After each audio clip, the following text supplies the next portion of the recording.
ও ওর বাবা আমি বুঝতে পারি না।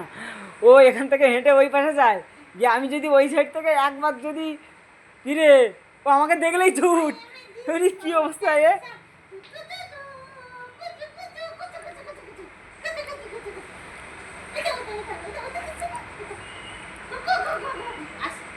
আমি যদি চোখের আড়াল হয়ে যাই, আমাকে দেখতে পাইলে অন্য সাইডে আবার ছুটে চলে যায়।